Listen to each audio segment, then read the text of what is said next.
ආයුබෝවන් තෙරුවන් සරණයි. දහම් පාසල් අවසාන විභාග පාඩම් හා ප්‍රශ්නෝත්තර සාකච්ඡාව ශාස්ත්‍රන ඉතිහාසයේ 10 වෙනි පරිච්ඡේදයේ පළවෙනි කොටස. 10 වෙනි පරිච්ඡේදය මහින්දාගමනය හා ශ්‍රී ලංකාවේ බුදු සසුන පිහිටවීම කියන පරිච්ඡේදය. ඒ පරිච්ඡේදයේ මහින්දාගමනයට පෙර ලක්වැසියන් බුදු සමය දැන සිටි බව, ಭಾರತ ලංකා සබඳතා, මහින්දාගමනය, තිස්ස රජුට මිහිඳු මාහිමියන් මුණගැසීම කියන අනුමාතෘකා සාකච්ඡා කරන්නට අපි සූදානම් වෙනවා. මහින්දාගමනය හා ශ්‍රී ලංකාවේ බුදු සසුන පිහිටවීම, මිහිඳු මහරහතන් වහන්සේගේ වැඩමවීම සහ සම්බුද්ධ ශාසනය ශ්‍රී ලංකාව තුළ ස්ථාපිත කිරීම. ගෞතම බුදුරජාණන් වහන්සේගේ පිරිනිවන් පෑමෙන් අවුරුදු 236කට පසුව මිහිඳු මහරහතන් වහන්සේ ශ්‍රී ලංකාවට වැඩම කළහ. ගෞතම ලෞතුරා බුදුරජාණන් වහන්සේ මහා පරිනිර්වාණයට පත් වෙලා අවුරුදු 236කට පස්සේ තමයි මිහිඳු මහරහතන් වහන්සේ ශ්‍රී ලංකාවට වැඩියේ. එහෙනම් විභාගවලදී අපෙන් අහන්න පුළුවන් සම්බුද්ධ පරිනිර්වාණයෙන් කොපමණ වර්ෂයකට පසුද මිහිඳු මහරහතන් වහන්සේගේ ලංකා ගමනේ සිදුවුණේ කියලා. බුද්ධ පරිනිර්වාණයෙන් වසර 236කට පස්සේ. ඒ ලංකාවේ සංස්කෘතික ඉතිහාසයේ ශ්‍රේෂ්ඨතම සිටියයි. මහින්දාගමනය කියන්නේ ලංකාවේ බෞද්ධ සංස්කෘතිය, එහෙම නැත්නම් ලංකාවේ සිංහල සංස්කෘතියේ, ශ්‍රී ලාංකීය සංස්කෘතියේ ශ්‍රේෂ්ඨතම උතුම්ම වැදගත්ම අවස්ථාව විදිහට සලකන්න පුළුවන්. එමෙන්ම මෙරට ඉතිහාසයේ වඩාත් පැහැදිලිවත් විශ්වාසදායක වූත් ස්වභාවයක් ඇතිව ගොඩනැගෙන්නට වූයේද මහින්දාගමනයත් සමග ලක්වැසියන් බුදු සමය පිළිගත්තයන් සිටයි. මේ රටේ ඉතිහාසය වඩාත් පැහැදිලිව සහ විශ්වාසදායක වූ ස්වභාවයකින් ගොඩනැගෙන්නට ආරම්භ වෙන්නේ මිහිඳු මහරහතන් වහන්සේ ඇතුළු ධර්මදූත පිරිස ලංකාවට වැඩියට පස්සේ. වඩාත් පැහැදිලි සහ විශ්වාසදායක ස්වභාවයකින් සංස්කෘතිය ගොඩ නැගුණේ ඇත්තටම මිහිඳු මහරහතන් වහන්සේගේ ආගමනයෙන් පස්සේ. ඊට පෙර පැවතුනා යම් කිසි තත්ත්වයක්, ඒ පිළිබඳව අපි මිට පස්සේ කතා කරනවා. ඉතින් මිහිඳු මහරහතන් වහන්සේගේ වැඩමවීමත් එක්ක තමයි පැහැදිලි සංස්කෘතික ලක්ෂණ සහිත රටක් බවට ශ්‍රී ලංකාව පත් වෙන්නේ. මහින්ද මහා ධර්මදූතයන් වහන්සේගේ ලංකා ගමනේ පිළිබඳවත්, ලක්දිව බුදු සසුන පිහිටවීම පිළිබඳවත් තොරතුරු ලංකාවේ වංශ කතාවල මෙන්ම බුදුගොස් මාහිමියන් විසින් රචිත සමන්ත පාසාදිකා විනයාටුවාවේද ඇතුළත් වෙයි. මහින්ද මහා ධර්මදූතයන් වහන්සේගේ ලංකා ගමනේ පිළිබඳව සහ ලංකාවේ බුදු සසුන පිහිටවීම, සම්බුද්ධ ශාසනය පිහිටවීම පිළිබඳව තොරතුරු ලංකාවේ වංශ කතාවල මහා වංශයේ දීපවංශයේ සඳහන් වෙනවා. ඊට අමතරව බුද්ධඝෝෂ අටුවාචාර්යන් වහන්සේගේ විනය අටුවාව වන සමන්ත පාසාදිකාවෙත් සඳහන් වෙනවා. සම්බුද්ධ ශාසනය පිහිටවීම සහ මිහිඳු මහරහතන් වහන්සේගේ ලංකා ගමනේ සිදුවීම පිළිබඳ තොරතුරු. ඇත්තටම මහින්දාගමනයට පෙර ලක්වැසියන් බුදු සමය දැන සිටි බව, ඇත්තටම මිහිඳු මහරහතන් වහන්සේ ඇතුළු ධර්මදූත පිරිස වැඩම කරන්නට පැමිණෙන්නට කලින් ලංකාවේ හිටපු අය බුදුදහම ගැන දැනගෙන හිටියා. අපි බලමු ඒකට සාධක මොනවද කියලා. නියම වශයෙන් ලංකාවේ බුදු සසුන පිහිටවනු ලැබුවේ මිහිඳු මාහිමියන්ගේ ලංකාවතරණයෙන් පසුවයි. හැබැයි මිහිඳු මහරහතන් වහන්සේගේ ආගමනයට කලින් බුදුදහම ගැන දැනගෙන හිටියට නියම විදිහට ස්ථාවර වශයෙන්ම සම්බුද්ධ ශාසනයේ පිහිටවන්නට යෙදුනේ මිහිඳු මහරහතන් වහන්සේ වැඩම කළාට පස්සේ. එහෙත් බුදුරජාණන් වහන්සේ ගැනත් උන්වහන්සේගේ ධර්මය ගැනත් ඊට පෙර සිටම ජනයා දැන සිටි බවට සාධක ලංකාවේ වංශ කතාවන්ගෙන් සොයාගත හැකිය. ලංකාවේ තියෙන වංශ කතා වලින් හොයාගන්න පුළුවන් බුදුරජාණන් වහන්සේ ගැනත් බුදුරජාණන් වහන්සේගේ ධර්මය ගැනත් ලංකාවේ බොහෝ දෙනෙක් දැනගෙන හිටපු බව වංශ කතාවල සහ තවත් තොරතුරු වලින් අපිට අනාවරණය කරගන්න පුළුවන්. ඉතින් මිහිඳු මහරහතන් වහන්සේ වැඩම කරන්න කලින් ලංකාවේ අය බුදුදහම දැනගෙන හිටියා කියන එකට සාධක දීපවංශය, මහා වංශය, සමන්තපාසාදිකාව යන පාලි ග්‍රන්ථයන්හි බුදුරදුන් තුන්වරක්ම මේ දිවයිනට වැඩම කළ බව සවිස්තරව සඳහන් වේ. දීපවංශයේ සඳහන් වෙනවා බුදුරජාණන් වහන්සේ තෙවරක් තුන් වතාවක් ලංකාවට වැඩම කරපු බව. මහා වංශයේ සඳහන් වෙනවා, සමන්තපාසාදිකාවේ සඳහන් වෙනවා. ඒ කියන්නේ තුන් වතාවක්ම බුදුරජාණන් වහන්සේ ලංකාවට වැඩම කළා නම් මිහිඳු මහරහතන් වහන්සේ වැඩම කරන්නට කලින් අනිවාර්යයෙන් ඒ තුන් වතාවේදීම ලංකාවේ බොහෝ දෙනෙක් බුදුදහම පිළිබඳව දැනගෙන හිටියා වෙන්නට ඕන. බුදුරදුන් ප්‍රථම වරට මෙහි පැමිණ මහියංගනයේදී යක්ෂයන්ට ධර්ම දේශනා කළ අවස්ථාවේ කෝටි ගණනකට ධර්මාභිසමය විය. පළවෙනියටම වැඩම කරන්නේ බුදුරජාණන් වහන්සේ පළවෙනි වතාවට මහියංගනයට යක්ෂයන්ට ධර්ම දේශනා කරන්න. ඒ අවස්ථාවේදී ඉතිහාස තොරතුරු වල සඳහන් වෙන විදිහට කෝටි ගණනක් ධර්මාභිසමය ධර්මාවබෝධය ඇති කරගත්තා කියලා, සෝවාන් තත්වයට පත් වුණා කියලා තමයි සඳහන් වෙන්නේ. එහිදී ධර්ම ශ්‍රවණය කළ සමන්තකූට අධිපති මහ සුමන සමන් දේවතාවාද තෙරුවන් සරණ ගොස් සෝවාන් ඵලයට පැමිණි බව මහා වංශය කියයි. මහා වංශයේ සඳහන් වෙනවා සමන්තකූට සමනල් කන්දට අධිපති සුමන සමන් දේවතාවා තෙරුවන් සරණ ගිහිලා සෝවාන් ඵලයට පත් වුණා කියන තොරතුරක් සඳහන් වෙනවා මහා වංශයේ. සුමන දෙව්රජ බුදුරදුන් කෙරෙහි කෙතරම් ප්‍රසාදයට පත්වීද යත් මෙරට වැසියන්ගේ වන්දනාව සඳහා පූජා වස්තුවක්ද බුදුරදුන්ගෙන් ඉල්ලා සිටියේ. සුමන සමන් දිව්‍ය රාජ්‍යයා බුදුරජාණන් වහන්සේ කෙරෙහි කොයිතරම් ප්‍රසාදයට පත් වුණාද කියනවා නම් මේ ලංකාවාසීන්ට වන්දනාමාන කිරීම සඳහා පූජා වස්තුවක් ඉල්ලනවා. ඉක්බිති හෙතම බුදුරදුන්ගෙන් ලැබුණු කේස ධාතු නිදන් කර එතන්හි චෛත්‍යයක්ද ඉදි කළේය. වර්තමානයේ මහියංගන චෛත්‍ය නමින් ප්‍රකටව ඇත්තේ මෙයයි.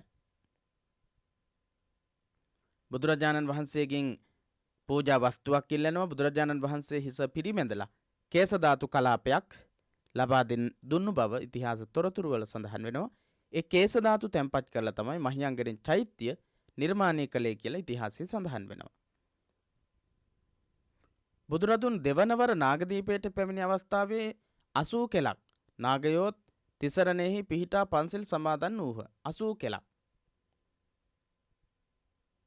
පමණ බුදුරජාණන් වහන්සේ දෙවනි වතාවේ නාගදීපයට වැඩම කරපු වෙලාවේදී ධර්මයේ අහලා තිසරණෙහි පිහිටලා පන්සිල් සමාදන් වෙච්ච බව සඳහන් වෙනවා. ඒ කියන්නේ ඉස්සෙල්ලා අපි සඳහන් කළා මහා වංශයේ සඳහන් වෙන විදිහට කෝටි ගණනකට ධර්මාභිසමය ඇති වෙච්ච බව, කෝටි ගාණක්, ඒ වගේම ලක්ෂ ගාණක් ධර්මාභිසමයට පත් වෙනවා නාගදීපයට වැඩම කරන්නට යෙදුණු අවස්ථාවේදී. කැලණියේ මණි අක්ඛික නම් නා රජුද එහිදී බුදු සමයේ වැළඳගත්තේ. මණි අක්ඛික නා රජු නැවත වරක් බුදුරදුන් ලංකාවට වැඩමවා ගැනීමට උනන්දු වී ඇත. ඉන් පෙනී යන්නේ ඔහු සැබවින්ම බෞද්ධයෙකු බවයි. කැලණියේ මණි අක්ඛිත කියලා කියනවා. මණි අක්ඛික නාගරාජයා බුදුරජාණන් වහන්සේ දෙවනි වතාවට වැඩම කරපු වෙලාවේදී නැවත වරක් ලංකාවට වැඩමවා ගන්නට උනන්දු ආරාධනා කරලා තියෙනවා. ඉතින් නැවත වතාවක් ගෙන්වා ගන්නට උනන්දුවක් තිබිලා තියෙනවා. කැලණිය මණි අක්ඛික නම් නා රජුද එහිදී බුදු සමයේ වැළඳගත්තේ. මණි අක්ඛික නා රජු නැවත වරක් බුදුරදුන් ලංකාවට වැඩමවා ගැනීමට උනන්දු වී ඇත. ඉන් පෙනී යන්නේ ඔහු සැබවින්ම බෞද්ධයෙකු වෙච්ච බව. දෙවැනි අවස්ථාවේ බුදුරජාණන් වහන්සේ නාගදීපයට වැඩම කරපු අවස්ථාවේදී තමයි නැවත වතාවක් බුදුරජාණන් වහන්සේව ලංකාවට වැඩම කරවා ගන්නට අදහසක් මණි අක්ඛික නාගරාජයාට ඇති වෙන්නේ. ඒක බුදුරජාණන් වහන්සේට සිහිපත් කරනවා. මණි අක්ඛික නා රජුගේ ඇරයුමෙන් මෙරටට වැඩම කළ බුදුරදුන් අනුරාධපුරයේ නොයෙක් ප්‍රදේශවලටද වැඩම කර ඇත. තුන්වෙනි වතාවට කැලණියට වැඩම කරන්නේ මණි අක්ඛික නාගරාජයාගේ ආරාධනාව අනුව බුදුරජාණන් වහන්සේ අනුරාධපුරයෙන් නොයෙක් ස්ථානවලට වැඩම කරලා තියෙනවා. එබැවින් ඒ ප්‍රදේශවල විසූ ජනයාද බුදු සමය කෙරෙහි පැහැදී සිටින්නට ඇතැයි සිතිය හැකිය. අනුරාධපුරයට වැඩියා කියලා කියන්නේ, මහියංගනයට වැඩම කළා කියලා කියන්නේ, කැලණියට වැඩම කළා කියලා කියන්නේ මේ ප්‍රදේශවල හිටපු අය බුදුදහම පිළිබඳව හොඳ අවබෝධයකට පත් වෙලා සිටින්නට ඇති කියන විශ්වාසය අපිට ඇති කරගන්නට පුළුවන්. බුද්ධ පරිනිර්වාණයෙන් පසු සැරියුත් මහරහතන් වහන්සේගේ සිසුවෙකු වූ සරභූ තෙරණුවෝ බුදුරදුන්ගේ අකු ධාතුව රැඟෙන ලංකාවට වැඩම කළහ. සරභූ කියන තෙරුන් වහන්සේ බුද්ධ පරිනිර්වාණයෙන් පස්සේ සැරියුත් මහරහතන් වහන්සේගේ ශිෂ්‍යයෙක් වෙච්ච සරභූ කියන තෙරුන් වහන්සේ බුදුරජාණන් වහන්සේගේ අකු ධාතුව අරගෙන ලංකාවට ආපු බවක් සඳහන් වෙනවා. උන්වහන්සේ එම ධාතුන් වහන්සේ මහියංගන චෛත්‍යය තැන්පත් කොට චෛත්‍ය 12 රියන් උස්කොට තැන වූ බව මහාවංශයේ සඳහන් කියයි. සරභූ කියන තෙරුන් වහන්සේ ඒ අරගෙන ආපු අකු ධාතුන් වහන්සේ මහියංගන චෛත්‍යය තැන්පත් කරලා චෛත්‍ය 12 රියනක් පමණ උසට නිර්මාණය කළා කියලා සඳහන් වෙලා තියෙනවා.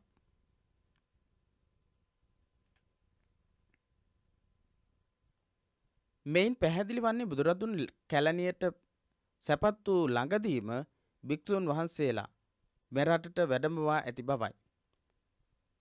බුදුරජාණන් වහන්සේ කැලණියට වැඩම කරලා ළඟදීම ඊට පස්සේ ලංකාවට භික්ෂුන් වහන්සේලාත් වැඩම කරලා තියෙන බවට සාධකයක් තමයි සරභූ තෙරුන් වහන්සේ වැඩම කරලා බුදුරජාණන් වහන්සේගේ අකු ධාතු තැන්පත් කරලා මහියංගනේ චෛත්‍ය 12 රියන් කරලා ප්‍රතිසංස්කරණය කරා කියන එකෙන් කියවෙන්නේ. ඒ අනුව මහින්දාගමනයට බොහෝ කාලයකට පෙර සිටම බෞද්ධ භික්ෂුන් වහන්සේලා වැඩි වන්නට ඇති බවත් බෞද්ධ චෛත්‍ය ගොඩනැංවූ බවත් සඳහන් වීම නිසා බෞද්ධ ජනතාවක් සිටි බවට අනුමාන කළ හැකිය.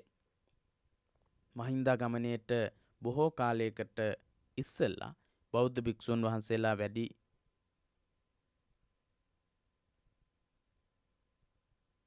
වැඩම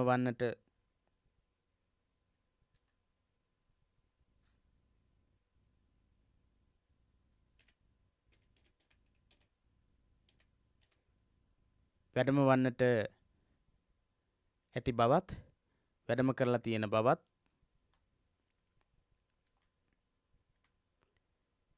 බෞද්ධ චෛත්‍ය ගොඩනැංවූ බවත් සඳහන් වීම නිසා බෞද්ධ ජනතාවක් හිටියා කියලා අපිට හිතන්න පුළුවන්. විජය කුමරුගේ පැමිණීමේ සිට නොකඩවාම වාගේ ආර්ය කණ්ඩායම් ඉන්දියාවෙන් ලංකාවට පැමිණ ඇත. සමහරු බුදුරදුන්ගේ වංශයට අයත් ශාක්‍ය වංශිකයෝ වූහ. විජය කුමරුගේ පැමිණීමෙන් පස්සේ දිගින්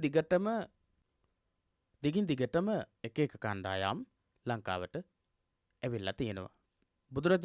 බුදුරජාණන් වහන්සේගේ වංශයට අයත් වෙච්ච ශාක්‍ය වංශිකයෝ පවා ලංකාවට ඇවිල්ලා තියෙනවා. විශේෂයෙන්ම පණ්ඩුවාස දේවගේ අගමෙහෙසිය වශයෙන් පණ්ඩුවාස දේවගේ අගමෙහෙසිය වශයෙන් මෙරටට පැමිණි බද්දකච්චායනා කුමරිය මෙන්ම ඇගේ පිරිසේ වැඩි දෙනෙකු බෞද්ධයන් වූ බව සිතීමට ඉඩ තිබේ. පණ්ඩුවාස දේවගේ අගමෙහෙසිය තමයි බද්දකච්චායනා කුමරිය. ඇගේ පිරිසේ වැඩි දෙනෙක් බෞද්ධයෝ විදිහට ඉන්නට ඇති කියලා විශ්වාස කරන්න පුළුවන් සාධක තියෙනවා. බද්දකච්චායනා කුමරිය ඇතුළු පිරිස තුල හිටපු වැඩි දෙනෙක් බෞද්ධයෝ කියන්න සාධක තියෙනවා. ක්‍රිස්තු පූර්ව 6 වැනි සියවසේ ಭಾರತයේ ඇති වූ ආගමික ප්‍රබෝධයේ ආභාසය ලංකාවටද නොලැබී යාමට ඉඩක් නැත. ක්‍රිස්තු පූර්ව 6 වෙනි සියවසේදී ಭಾರತයේ ඇති වුණා ආගමික ප්‍රබෝධය. ඒ ආගමික ප්‍රබෝධයේ අනුව ලංකාවටත් ඒ ආභාසය ඒ ප්‍රබෝධයේ ආලෝකය ලැබුණේ නැහැ කියලා කියන්න බෑ. වෙළඳ සම්බන්ධතාවන් උඩ එකල ලංකාව ඉතාමත් ප්‍රසිද්ධියක් ලබා තිබුණි. ඉන්දියාවෙන් ලංකාවට පැමිණි වෙළඳුන්ගෙන් ಭಾರತೀಯ බුදුදහමේ උදාවත් ඒ ස්වරූපය පිළිබඳවත් ලාංකිකයන්ට දැනගන්නට ලැබෙන්නට ඇත. ඉන්දියාවත් එවැගේම ලංකාවත් අතර අතීතයේ ඉඳලම වාණිජමය කටයුතු සිද්ධ වෙලා තියෙනවා. එහෙනම් බුදු කෙනෙක් පහළ වෙච්ච බවත් බුදුරජාණන් වහන්සේ දේශනා කරපු ධර්මයේ පිළිබඳවත් ඒ තොරතුරු අනිවාර්යයෙන්ම ඉන්දියාවට සහ ලංකාව අතර වෙළඳ කටයුතු වල නිරත වෙච්ච අය අතින් අනිවාර්යයෙන්ම දැනුවත් වෙන්නට ඇති. විශේෂයෙන්ම සිටුවරු ඒ වගේම රජවරු බුදුරජාණන් වහන්සේ එක්ක සම්බන්ධ වෙලා හිටියා. ඉතින් ව්‍යාපාරික කටයුතු වලදී සිටුවරු විශේෂ වශයෙන්ම සම්බන්ධ වුණා විදේශීය වෙළඳාම් කටයුතු සිදු කරපු අයත් එක්ක. එතකොට කොහොමත් අනිවාර්යයෙන්ම දැනගන්නට ඕන බුදුදහම උදා වෙච්ච බව. ඒ අනුව බුද්ධ කාලයේ සිටම ලංකාවාසීන් අතර බුදු සමය ගැන යම් හැඟීමක් පවතින්නට ඇතැයි පිළිගත හැකිය. බුද්ධ කාලයේදීම බුදුදහම පිළිබඳව යම්කිසි හෝ ඡායාමාත්‍රික හෝ හැඟීමක් ඇතිවෙන්න ඇති කියලා විශ්වාස කරන්න පුළුවන්. ධර්මාශෝක අධිරාජ්‍යයාගේ ධර්මදූත ව්‍යාපාරයට ලංකාව ඇතුළත් වූ බවද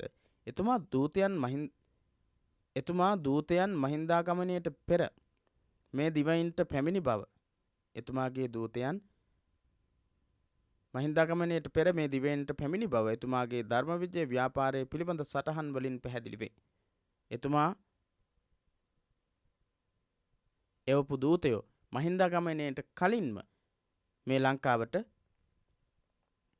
එවලා තිබුණු බව සඳහන් වෙනවා අශෝක රජතුමාගේ ධර්ම විජය ව්‍යාපාරය පිළිබඳ සටහන් වලින් සෙල්ලිපිවල තොරතුරු වලින්. එසේ නම් එම දූතයන් අශෝක අධිරාජ්‍යයාගේ බෞද්ධ කටයුතු ගැන ලංකාවාසීන්ට කියන්නට ඇතැයිද විශ්වාස කළ හැකිය. දූතයන් යවුවා විවිධාකාරයේ ඇමතිවරු යවුවා. ඒ යවපු අය අතර ලංකාවටත් ඒ ඇමතිවරුන්ගෙන් පිරිස් ඇවිල්ලා තියෙනවා. එහෙනම් ඒ ඇමතිවරුන්ගෙනුත් බුදුදහම පිළිබඳව දැනගන්නට ඇති. මේ අනුව මහින්දාගමනයට පෙර ලක්වැසියන් බුදුදහම ගැන දැන සිටිය බව නිසැකය. එමෙන්ම තැනින් තැන බෞද්ධයන් සුළු පිරිස් හැටියට සිටින්නටද ඇත. තැනින් තැන සුළු සුළු වශයෙන් බෞද්ධයෝ ඉන්නටත් ඇති. මිහිඳු මාහිමියන්ට ලංකාවේ බුදු සමය පැතිරවීමෙහිලා ඒද අනුබලයක් වූවට නිසැකය. එහෙනම් අපි සාකච්ඡා කරපු තොරතුරු සියල්ලක්ම මිහිඳු මහරහතන් වහන්සේට ලංකාවේ බුදුදහම ව්‍යාප්ත කිරීම සඳහා ලොකු අනුබලයක් වෙන්නට ඇති කියලා හිතන්න පුළුවන්. එහෙත් බුදු සසුන සංවිධානාත්මක ලෙස මෙරට පිහිටුවීමෙන් බෞද්ධ සංස්කෘතිය මෙරට ජන ජීවිතයට එක්වන්නට වූයේ මහා මහින්ද ධර්මදූතයන් වහන්සේගේ වැඩමවීමෙන් පසුව බව නිගමනය කළ හැකිය. බුදු සසුන සංවිධානාත්මක විදිහට පිහිටුවීමෙන් බෞද්ධ සංස්කෘතිය මේ රට තුළ හැමදිනාගේම ජීවිතයට බලපාන තත්වයට පත් වුණේ මහා මහින්ද ධර්මදූතයන් වහන්සේගේ වැඩමවීමෙන් පස්සේ. සාමාන්‍ය විදිහට බුදුදහම ගැන සාමාන්‍ය පුංචි අවබෝධයක් තිබුණු පිරිසක් සිටින්නට ඇති. හැබැයි බුදුදහම ජීවිතයට එකතු කර ගනිමින් කටයුතු කරපු පිරිස බෞද්ධ සංස්කෘතියට අනුව හැඩ ගැහිච්ච පිරිස නිර්මාණය වෙන්නේ මිහිඳු මහරහතන් වහන්සේගේ වැඩමවීමෙන් පස්සේ. ಭಾರತ ලංකා සම්බන්ධතා කියන මාතෘකාව යටතේ තියෙන තොරතුරුත් අපිට වැදගත් වෙනවා මහින්දාගමනය හා සම්බන්ධව කතා කරනකොට. ක්‍රිස්තු පූර්ව 3 වන සියවසේදී ಭಾರತයේ ධර්මාශෝක අධිරාජ්‍යයා යටතේ බුදු සමයේ විශාල ප්‍රබෝධයක් ඇතිවිය. ක්‍රිස්තු පූර්ව 3 වෙනි සියවසේ වෙනකොට ಭಾರತයේ ධර්මාශෝක අධිරාජ්‍යයා යටතේ බුදු සමයේ විශාල ප්‍රබෝධයක් ඇති වුණා. එම වකවානුවේ ලක්දිව රජ කළ දෙවන පෑතිස් රජතුමා අශෝක රජු සමග අදෘෂ්ට මිත්‍ර සම්බන්ධයක් ඇති කරගෙන තිබුණි. අදෘෂ්ට මිත්‍ර කියලා කියන්නේ නොදුටු මිතුරු සම්බන්ධයක්. නොදුටු ඒ වුණත් මේ ලංකාවේ ඉඳලා ඉන්දියාවට වෙළඳ කණ්ඩායම් ආදිය එක්ක ගියපු ඒ අයගෙන් තොරතුරු දැනගෙන නොදැන නමුත් මිත්‍රත්වයක් ගොඩනගාගෙන හිටපු හොඳ මිත්‍ර සම්බන්ධයක් තිබුණු දෙන්නෙක් තමයි අශෝක අධිරාජ්‍ය සහ දේවානම්පියතිස්ස මෙරට රජතුමා. මහා අධිරාජ්‍යයෙකු සමග සමතාවයෙන් සිටීමෙන් දෙවන පෑතිස් රජුටද දේශපාලන වශයෙන් මහත් වාසියක් සැලසෙන්නට ඇත. අශෝක රජතුමා විශාල ප්‍රදේශ ජයග්‍රහණය කරමින් අධිරාජ්‍ය ගොඩනගා ගන්නට කටයුතු කරපු කෙනෙක්. ඒ වුණත් දේවානම්පියතිස්ස රජතුමා සහ අශෝක රජතුමා අතර පැවතුනේ මිත්‍ර සම්බන්ධතාවයක්. ඒ නිසා අධිරාජ්‍යයක් එක්ක මිත්‍රත්වයක් පැවැත්වීම නිසා දේශපාලනිකමය වශයෙන් ලොකු රැකවරණයක් ශ්‍රී ලංකාවට ලැබෙන්නට ඇති දේවානම්පියතිස්ස රජතුමාට ලැබෙන්නට ඇති කියලා අපිට හිතන්න නිගමනය කරන්න පුළුවන්. තවදුරටත් මිත්‍රත්වය තහවුරු කර ගැනීමට සිතූ තිස්ස රජ වී නොබෝ කලකින්ම මාහැඟි පඳුරු සමග දූත පිරිසක් ධර්මාශෝක රජු වෙත යවන ලදී. මේ මිත්‍රත්වය තවදුරටත් තහවුරු කරගන්නට ඕන නිසා තිස්ස රජතුමා දේවානම්පියතිස්ස රජතුමා රාජ්‍යත්වයට පත් වෙලා ටික කාලයකින් මාහැඟි ඉතාමත් වටින පඳුරු එවැගේම තෑගි භෝගාදිය ඉන්දියාවට ගියපු පිරිස් අතේ පිටත් කරලා යවුවා ධර්මාශෝක රජතුමාට. ධර්මාශෝක රජතුමාද ඔවුන් සාදරයෙන් පිළිගත්තේ දෙවන පෑතිස් රජුගේ දූතයන් පෙරලා ලංකාවට එන විට ලංකාවේ රජතුමාට අභිෂේක මංගල්‍යයක් සඳහා අවශ්‍ය උපකරණද පරිත්‍යාග වශයෙන් එවනු ලැබේ. ධර්මාශෝක රජතුමාත් ඒ ජවපු තෑගි භෝග ඉතාමත් සාදරයෙන් පිළිගත්තා. දේවානම්පියතිස්ස රජතුමාගේ ඒ දූතයන් අතේ නැවතවතාවක් ලංකාවේ රජතුමාට අභිෂේකය සඳහා අවශ්‍ය කරන සියලුම උපකරණ ධර්මාශෝක රජතුමා එවලා තියෙනවා. ඒ සමගම දහම් පණිවිඩයක්ද දහම්සෝ රජු විසින් දෙවන පෑතිස් රජු වෙත එවන ලද්දේ විය. දහම් පණිවිඩයකුත් එව්වා. හසුනක් එව්වා. මම බුදුන්ද ධර්මයේද සංඝයාද සරණ ගියෙමි. ශාක්‍ය පුත්‍රයන්ගේ ශාසනයෙහි උපාසකත්වයටද පැමිණීමි. නරෝත්තමය, ඔබද මේ උතුම් වස්තු තුනෙහි සිත පහදවා ශ්‍රද්ධාවෙන් සරණයටද පැමිණෙව. මම බුදුන්ද ධර්මයේද සංඝයාද සරණ ගියෙමි. ශාක්‍ය පුත්‍රයන්ගේ ශාසනයෙහි උපාසකත්වයටද පැමිණීමි. නරෝත්තමය, ඔබද මේ උතුම් වස්තු තුනෙහි සිත පහදවා ශ්‍රද්ධාවෙන් සරණයටද පැමිණෙව කියන පණිවිඩය යනු ධර්මාශෝක රජතුමාගේ දහම් පණිවිඩේ දහම් ලිපිය. ඉතින් සමහර අවුරුදු වල අහලා තියෙනවා ධර්මාශෝක රජතුමා විසින් දේවානම්පියතිස්ස රජතුමාට එවන ලද හසුනෙහි සඳහන් වූ තොරතුරු ඒ සඳහන් වෙච්ච ආකාරය දක්වන්න කියලා. ඒ හින්දා අපි කීප වතාවක් කියවලා මේක මතක තබා ගන්නට ඕන. ධර්මාශෝක රජු දන්වා එවූ පරිදි වෙසක් මස පුරපසළොස්වක් පොහෝ දිනයේදී තිස්ස රජ තෙමේ දෙවන වරටත් අභිෂේකය ලබා ගත්තේ. දෙවැනි වතාවටත් අභිෂේකය ලබා ගත්තා. මිහිඳු මාහිමියන් ප්‍රමුඛ ධර්මදූතයන් වහන්සේලා මේ දිවයිනට වැඩම කරන්නේ එම ඓතිහාසික සිද්ධියෙන් පසුවයි. මිහිඳු මාහිමියන් ප්‍රමුඛ ධර්මදූතයන් වහන්සේලා ලංකාවට වැඩම කරන්නේ මේ කියන සිදුවීම. මේ සිදුවීම් මාලාවෙන් පස්සේ උන්වහන්සේලා මෙරටට වැඩම කරනුයේ කාලයක් තිස්සේ ಭಾರತය හා ලංකාව අතර පැවති සම්බන්ධයේ විශිෂ්ට ප්‍රතිඵලයක් විදිහට ලංකාවත් ඉන්දියාවත් අතර පැවතුණු ඉතාමත් සමීප සම්බන්ධතා මත තමයි මිහිඳු මහරහතන් වහන්සේ ඇතුළු ධර්මදූත පිරිස තුන්වෙනි ධර්ම සංගායනාවෙන් පස්සේ වැඩම කරන්නේ. එහෙමනම් අපට විභාගෙදී අහන්න පුළුවන් මිහිඳු මහරහතන් වහන්සේගේ ලංකා ගමනේ සිදුවීමට පෙර පවා ශ්‍රී ලංකාව සහ ඉන්දියාව අතර බොහෝ සහ සම්බන්ධතා පැවතුණු ආකාරය පිළිබඳව සනාථ කරන්න විස්තර කරන්න කියලා අපෙන් ප්‍රශ්නයක් අහන්න පුළුවන්. එතකොට බුදුරජාණන් වහන්සේ වැඩම කරපු ආකාරය, ඒ වගේම සරබූ කියන තෙරුන් වහන්සේ වැඩම කරපු සිදුවීම, මහා වංශයේ දීපවංශය, ඒ වගේම සමන්ත පාසාදිකාවේ සඳහන් වෙන තොරතුරු සම්බන්ධ කරගෙන අපිට ලියන්නට පුළුවන්. ඊට අමතරව දේවානම්පියතිස්ස රජතුමා සහ අශෝක රජතුමා අතර පැවතුණු මිත්‍රත්වයත් එක්ක සිද්ධ වෙච්ච කාරණාවන් අපිට දක්වන්න පුළුවන්. ඉතින් මේ කරුණුත් මහින්දාගමනයට පෙර සිදුවී තිබුණු නිසා බුදුදහම ව්‍යාප්ත කිරීමට මනා රුකුලක් මනා පිටුවහලක් වූ බව සනාථ කරන්න කියලා කිව්වොත් ඒත් අපිට ඒක සනාථ කරන්න වෙනවා. ඊට පස්සේ අපි කතා කරමු මහින්දාගමනය ගැන. මොග්ගලී පුත්ත තිස්ස මහරහතන් වහන්සේගේ මූලිකත්වයෙන් පැලලුප් නුවර අශෝකාරාමයේදී තුන් වන ධර්ම සංගායනාව පැවතු අන්දම බෞද්ධ ලේඛනවල වාර්තා වෙයි. තුන්වෙනි ධර්ම සංගායනාව පවත්වපු ආකාරය ගැන බෞද්ධ ලේඛනවල සඳහන් වෙනවා. අපි මීට කලින් සාකච්ඡා කරලා තියෙනවා තුන්වෙනි ධර්ම සංගායනාව සිද්ධ වෙච්ච ආකාරය. එම සංගීතයෙන් පසුව විදේශ රටවල් 9කට බෞද්ධ ධර්මදූතයන් පිටත් කර යවන ලද බවද එම වාර්තාවල සඳහන් වෙයි. සඳහන් වන්නකි. ඒ බෞද්ධ වාර්තාවල සඳහන් වෙනවා තුන්වෙනි ධර්ම සංගායනාවේ ප්‍රතිඵලයක් විදිහට රටවල් 9කට ධර්මදූතයින් වහන්සේලා පිටත් කරලා යවුවා කියලා. තඹපන්නි දිවයින හෙවත් ශ්‍රී ලංකාවද එම රටවල් 9න් එකකි.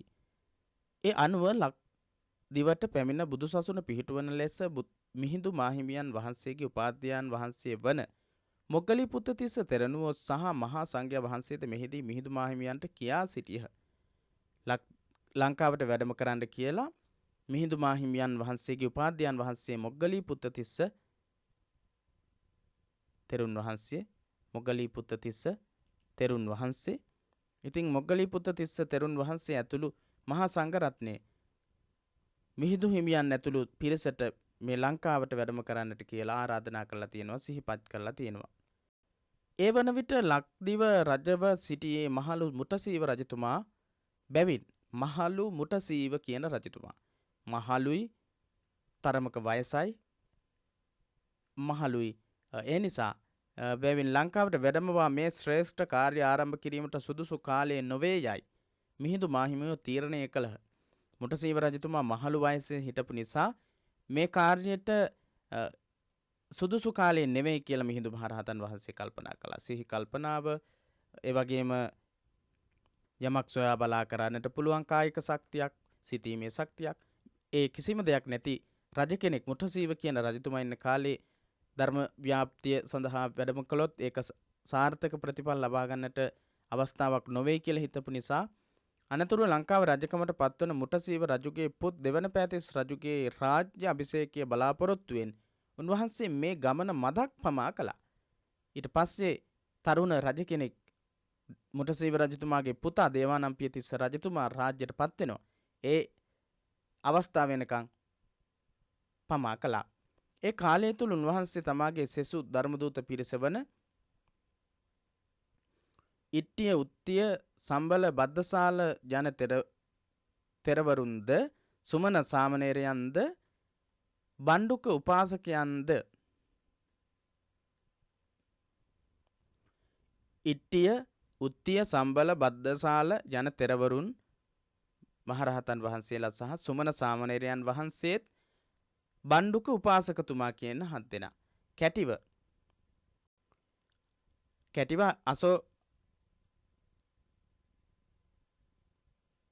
කැටිව අශෝකාරාමයෙන් පිටත්ව තම නෑයන් දැකීම පිණිස මිහිඳු මාහිමියන්ගේ මවගේ නිවාසස්ථානය වූ වේදිස ගිරියට පැමිණ මසක් එහි ගත කළහ. වේදිස ගිරිය තමයි වේදිසා දේවියගේ ගම. මිහිඳු මහරහතන් වහන්සේගේ මෑණියන් වහන්සේගේ ගම තමයි වේදිසාව කියන්නේ.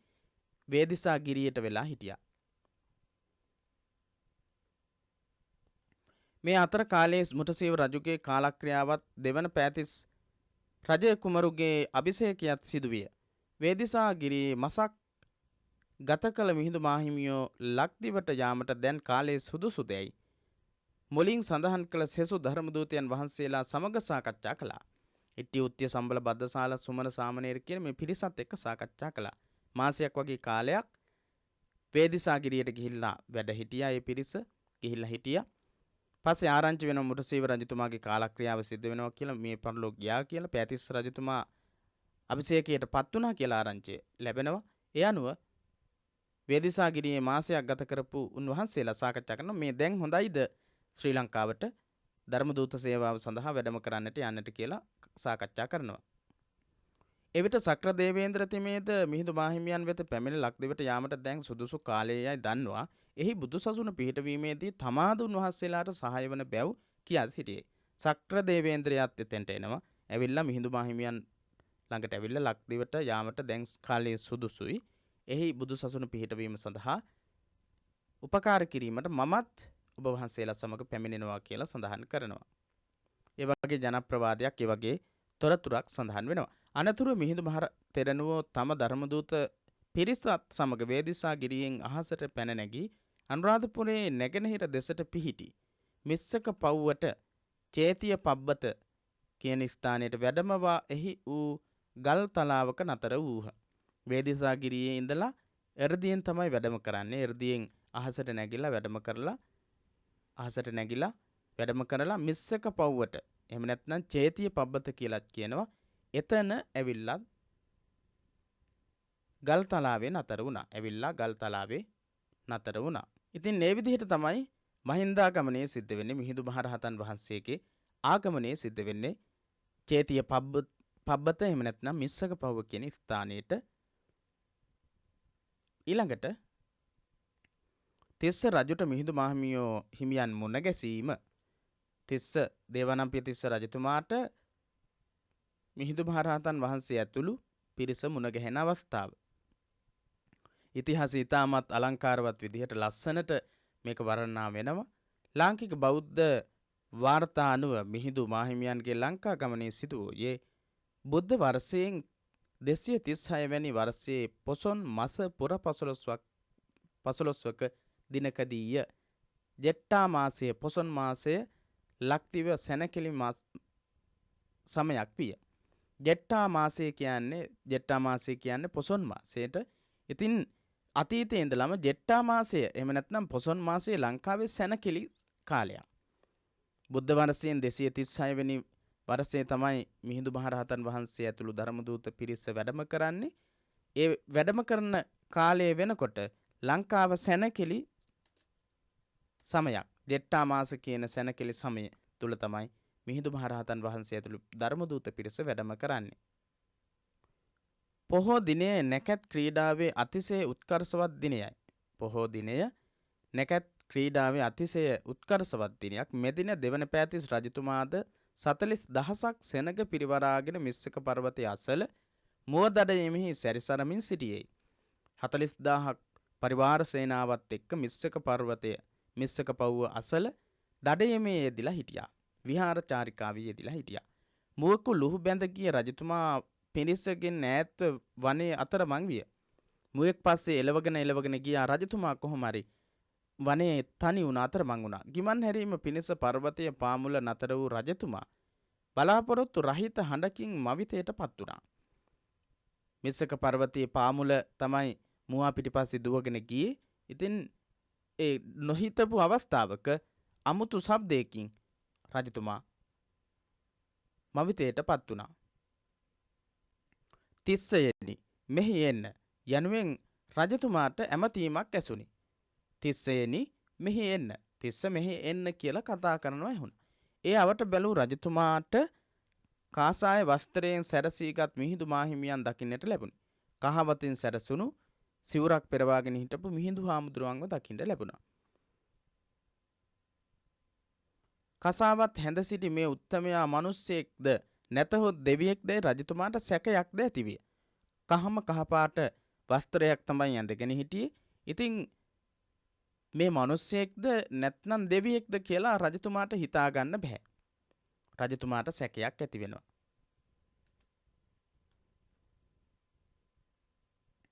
ඒද තේරුම්ගත් මිහිඳු මාහිමියෝ අපි ධර්මරාජයන් වහන්සේගේ ශ්‍රාවකයෝ වෙමු. ඔබට අනුකම්පාවෙන් ඔබගේ යහපත සලකා දඹදිව සිට මෙහි පැමිණියෙමු. සමනා මයං මහරජ ධම්ම රාජස්ස ශාවකා තවේව අනුකම්පාය ජම්බුදීපායි දාගතා. සමනා මයං මහරජ සමාවෙනු මැනවි මහරජතුමනි. ධම්ම රාජස්ස ශාවකා අපි ධර්මරාජයන් වහන්සේගේ ශ්‍රාවකයෝ වන්නෙමු. තවේව අනුකම්පාය නුබලාටම අනුකම්පා පිණිස ජම්බුදීපයි දාගතා දඹදිව සිට මෙහි පැමිණියෙමු කියලා අර කහපාට වස්ත්‍රය දැක්කට පස්සේ මේ මිනිස්සෙක්ද එහෙම නැත්නම් දෙවියෙක්ද කියලා හිතාගන්න බැරිව සැකෙන් හිටපු රජතුමාට ඒ විදිහට කතා කරලා තමන්ව හඳුන්වා දෙනවා මිහිඳු මහරහතන් වහන්සේ. තෙරවරුන්ගේ සාන්ත දර්ශනයෙන් මෙන්ම දඹදිව සිට පැමිණි බව ඇසීමෙන්ද රජතුමා සතුටට පත් වූයේ. තෙරවරුන්ගේ සාන්ත ලීලාව දැක්කට පස්සෙත් දඹදිවේ ඉඳලා තමයි ආවේ කියලා ඇහුවට පස්සෙත් රජතුමා හරිම සන්තෝෂයට පත් වුණා. දෙවන පෑතිස් රජතුමාට මීට පෙර තම මිත්‍රයා වූ දම්සෝ නිරිඳුන් විසින් එවන ලද පණිවිඩයද මතක් වන්නට ඇත. මම තෙරුවන් සරණ ගියා. ඔබත් ඒ උතුම් වූ රත්න තුන සරණ යන්න ශ්‍රද්ධාවෙන් සරණ යන්න කියන පණිවිඩයත් අනිවාර්යයෙන්ම දේවානම්පියතිස්ස රජතුමාට මතක් වෙන්නට ඇති. රජතුමා තෙරණුවන් සමග සුහඳ කතාබහක යෙදුනේ. එහිදී තෙරණුවෝ රජතුමාගේ බුද්ධිය හා ධර්මාවබෝධ ශක්තිය විමසනු පිණිස ඔහුගෙන් ප්‍රශ්න කිහිපයක් ඇහුවා.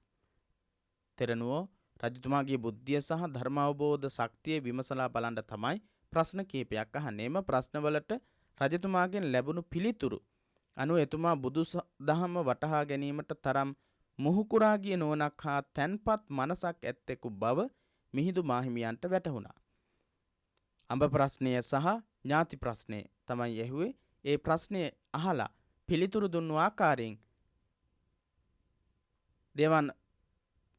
දේවානම්පියතිස්ස රජතුමා කොයිතරම් මුහුකුරා ගිය ස්ථානෝචිත ප්‍රඥාවෙන් යුක්ත නිවිච්ච සිතක් තියෙන කෙනෙක්ද කියලා මිහිඳු මහරහතන් වහන්සේ ඇතුළු පිරිස අඳුනා ගන්නවා. මේ අතරතුර රජතුමාගේ සෙසු පිරිසද එහි ළඟා වූහ. රජතුමාගේ අනිත් පිරිසත් එතනට ලං වුණා. එතනට ආවා. ඔවුනොවුන් සඳහා ඔවුනොවුන් හඳුනා ගැනීමෙන් පසුව මිහිඳු මහරහතන් වහන්සේ රජතුමා ඇතුළු රැස්ව සිටි පිරිසට චුල්ලහත්ති පදෝපම සූත්‍රයෙන් ධර්ම දේශනා කළහ. චුල්ලහත්ති පදෝපම සූත්‍රයෙන් ධර්ම දේශනා කළා. අපි කිව්ව 40000ක් පිරිසක් එක්ක තමයි බෝධරමේ යමින් හිටියේ කියලා. ඒ පිරිස ආවා රජතුමා ළඟට. රජතුමා ළඟට ආවට පස්සේ ඒ සියලු දෙනාටම චුල්ලහත්ති පදෝපම සූත්‍රයෙන් මිහිඳු මහරහතන් වහන්සේ ධර්මය දේශනා කළා. පළවෙනියටම රජතුමා ඇතුළු පිරිසට දේශනා කරපු සූත්‍ර දේශනාව තමයි ධර්මයේ තමයි චුල්ලහත්ති පදෝපම සූත්‍ර දේශනාව ඇසුරින් දේශනා කරපු දේශනාව. ත්‍රිවිධ රත්නය ගැන තත්ත්ව අවබෝධයක් ලබා දෙන මෙම සූත්‍රයෙන් විස්තර කෙරෙන්නේ යමකු බුදු සමය පිළිගෙන භික්ෂුවක් වන අන්දමය. ත්‍රිවිධ රත්නය ගැන තත්ත්ව අවබෝධයක් ලබා දෙන මෙම සූත්‍රයේ ත්‍රිවිධ රත්නය කියන මොකක්ද කියලා තමයි මේ චුල්ලහත්ති පදෝපම සූත්‍රයෙන් කියන්නේ. යමකු බුදු සමය පිළිගෙන භික්ෂුවක් වෙන්න ඕන ආකාරය, භික්ෂුවක් බවට පත් වෙන්නේ කොහොමද කියලා තමයි චුල්ලහත්ති පදෝපම සූත්‍රයෙන් කියලා දෙන්නේ.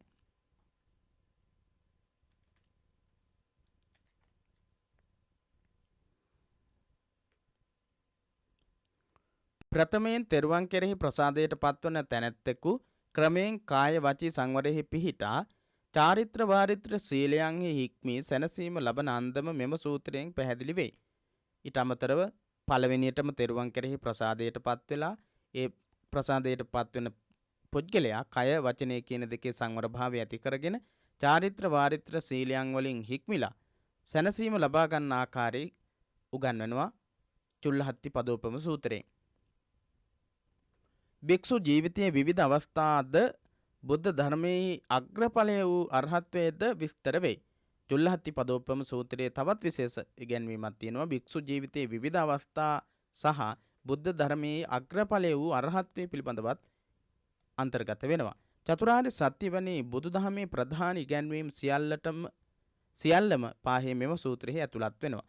චතුරාර්ය සත්‍ය වගේ බුදුදහමේ ඉගැන්වෙන මූලික ඉගැන්වීම් රාශියක් මේ සූත්‍ර දේශනාවේ අන්තර්ගත වෙනවා. බොදු පිළිවෙත් ගැන කිසිවක් නොදත් රජතුමා තුළ බුද්ධ ධර්මයේ පිළිබඳ සාමාන්‍ය දැනීමක්ද විශේෂයෙන්ම භික්ෂු සංඝයා පිළිබඳ යම් වැටහීමක් හා හැඟීමක්ද මිහිඳු හිමියන් විසින් ඇති කළ යුතුව තිබුණි. මිහිඳු මහරහතන් වහන්සේ වැඩම කළාට පස්සේ දැන් කිසිම දවසක ධර්මයේ පිළිබඳව සංඝයා වහන්සේලා පිළිබඳව භික්ෂුන් වහන්සේලා පිළිබඳව බුද්ධ ධර්මයේ පිළිබඳව දේවානම්පියතිස්ස රජතුමා අහලා තිබුණේ නැහැ.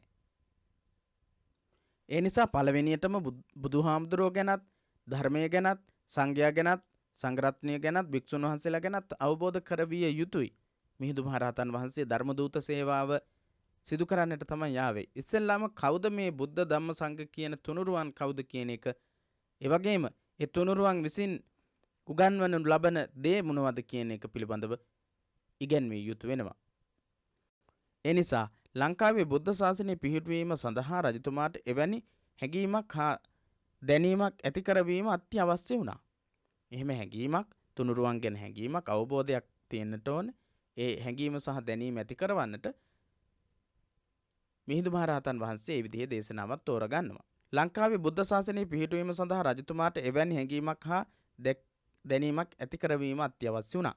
ඒ හැරත් අභිනවයෙන් බුදුදහම වැළඳ ගන්නා පිරිසක් සඳහා ඉතාමත් උචිත දේශනාවක් හැටියටත් මේ චුල්ලහත්ති පදෝපම සූත්‍රයේ සඳහන් කරන්න පුළුවන්. අභිනවයෙන් අලුතින්ම බුදුදහම ගැන දැනගන්න කෙනෙක්ට බුදුදහම කියන්නේ මොකක්ද කියලා දැනගන්න, අවබෝධ කරගන්න මේ චුල්ලහත්ති පදෝපම සූත්‍රය ගොඩක් වැදගත්. ස්වකීය මිත්‍ර ධර්මාශෝක අධිරාජ්‍යය විසින් බුදුදහම ගැන මුලින්ම අසා දැනගෙන සිටි දෙවන පෑතිස් රජතුමා මිහිඳු මාහිමියන් ඇතුළු පිරිසගේ ආකල්පයන් තේරුම් ගැනීමෙන් හා ධර්ම දේශනාවට සවන් දීමෙන් වඩාත් ප්‍රසාදයට පත් වූයේ. ස්වකීය මිත්‍ර ධර්මාශෝක අධිරාජ්‍යය විසින් බුදුදහම ගැන මුලින්ම අසා ඒ අධිරාජ්‍යයෙන් දැනගෙන හිටියා. දෙවන පෑතිස් රජතුමා මිහිඳු හාමුදුරුවෝ ඇතුළු පිරිසගේ ආකල්පයන් තේරුම් අරගෙන ධර්මය අවබෝධ කරගන්න මේ දේශනාව හේතුවක් වුණා. මේ උතුම් ධර්මය තම මිත්‍ර ධර්මාශෝක අධිරාජ්‍යයේ පුත්‍රයාගෙන්ම අසන්නට ලැබීම රජතුමා මහත්සේ සතුටු වන්නටද ඇත. මේ උතුම් ධර්මය තමන්ගේම කල්යාණ මිත්‍ර ධර්මාශෝක රජතුමාගේ පුත්‍රයාගෙන් අහන්න ලැබීමත් ලොකු විශ්වාසයක් ඇතිවන්නට හේතුවක් වුණා. රජතුමා මෙන්ම එතුමන් සමග සිටි 40,000ක් පිරිසද බුදුදහමේ පැහැදී තෙරුවන් සරණ ගියා. රජතුමා විතරක් නෙවෙයි රජතුමා ඇතුළු හිටපු 40,000ක පිරිසම තෙරුවන් සරණ ගියා.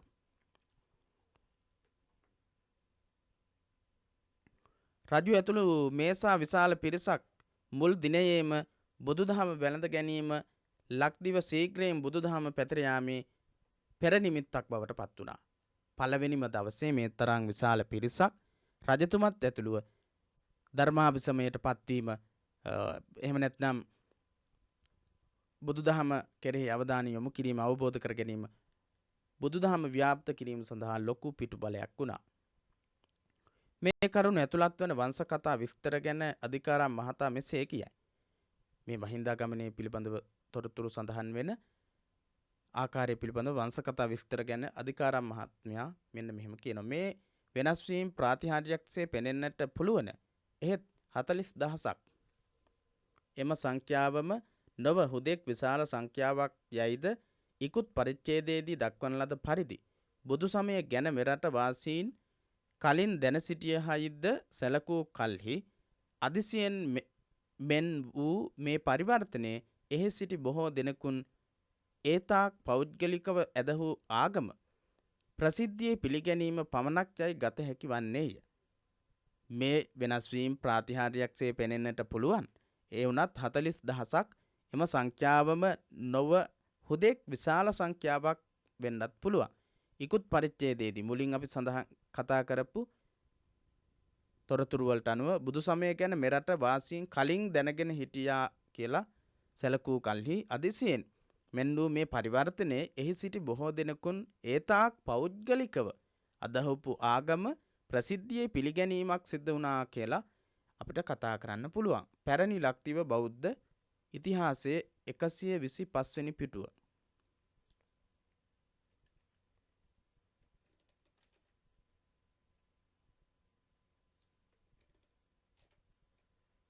පැරණි ලක්දිව බෞද්ධ ඉතිහාසය ලක්දිව පැරණි ඉතිහාසය කියන පොතේ සඳහන් වෙන්නේ. ඒ මොහොතේ පණ්ඩුකාභය රජතුමාද අනුරාධපුරයට කැඳවාගෙන යාමට රජුට ඕනෑකම තිබුණද කුමරු එදින පැවිදි කිරීමට සිටින බව බණ්ඩුක උපාසකතුමාද අනුරාධපුරයට කැඳවාගෙන යාමට රජුට ඕනෑකම තිබුණද කුමරු එදින පැවිදි කිරීමට සිටින බව දැනගන්නට ලැබුණි. බණ්ඩුක උපාසකතුමාව රජතුමාට හරිම කැමැත්තක් තිබුණා රාජමාලිකාවට එක් කරගෙන යන්න. ඒ වුණත් එදාම පැවිදි කරන්න ඉන්නවා කියලා දැනගත්තට පස්සේ රජතුමා ඒ අදහස අයින් කරගන්නවා. එබැවින් ගිහියෙකු වී සිටින කුමරු පසුදින පැවිදිව සිටින විට ඇතිවන වෙනසද දැක ගැනීමේ රිසියෙන් රජතුමා සතුටින් පිරිසත් සමග නික්ම ගියා. මිහිඳු මහරහතන් වහන්සේද සෙසු පිරිසද එදින රාත්‍රියේ මිස්සක පර්වතයේ හිම ගත කළහ. මිස්සක පර්වතයේම හිටියා. පළවෙනි රාත්‍රියේ ගත කළේ මිස්සක පර්වතයේ. මිස්සක චේතිය පබ්බත කියන ස්ථානයේ. බණ්ඩුක උපාසකයන් පැවිදි කිරීමද එදින රාත්‍රියේ සිදු කරන ලදී. බණ්ඩුක උපාසකතුමාව පැවිදි කිරීමත් එදා රාත්‍රියේම මිහිඳු මහරහතන් වහන්සේ වැඩම කරපු දවසේ රාත්‍රියේදීම සිද්ධ වුණා. ඉතින් පිරිවෙන දහම් පාසල අපගේ YouTube නාලිකාව තුලින් මේ විදිහට පාඩම් සාකච්ඡා කරන්නේ. ඉතින් ඔබට පුළුවන් අපගේ නාලිකාව subscribe කරලා bell icon එකත් ඔබලා අපි අප්ලෝඩ් කරන පාඩම් සියල්ලක්ම ඔබේ දුරකථනයට කෙටි පණිවිඩයක් මගින් ලබා ගන්නටත්. ඉතින් එහෙමනම් ඒ කරුණුත් මතක තබා ගනිමින් ඔබට පැහැදිලි වෙන්නට ඇති මේ පරිච්ඡේදයේ පළවෙනි කොටසේ විදිහට අපි සාකච්ඡා කරන්නට යෙදුණු කරුණු මහින්දාගමනයට පෙර ලක්වැසියන් බුදුදහම දැනගෙන හිටියා කියන එකට කතා කරපු තොරතුරු ಭಾರತ ලංකා සම්බන්ධතා ඒ වගේම මහින්දාගමනයේ සිද්ධ වෙච්ච ආකාරය තිස්ස රජතුමාට මිහිඳු මාහිමියන් මුණ ගැහිලා ධර්මයේ දේශනා කරපු අවස්ථාව හා සම්බන්ධ තොරතුරු කියන මේ තොරතුරු රාශියක් දහම් පාසල් අවසාන විභාගයට වැදගත් වෙන තොරතුරු රාශියක් ඉතාමත් පැහැදිලිව අපි සාකච්ඡා කළා. එහෙමනම් අපි මේ පාඩමෙන් සමුගන්නවා ඊළඟ කොටසේ 10 වෙනි පරිච්ඡේදයේ මහින්දාගමනය හා ශ්‍රී ලංකාවේ බුදු සසුන පිහිටුවීම කියන මාතෘකාවේ ඊළඟ කොටස සාකච්ඡා කරනවා ඉතාමත් ඉක්මනින්. එසේනම් ඔබට තෙරුවන් සරණයි.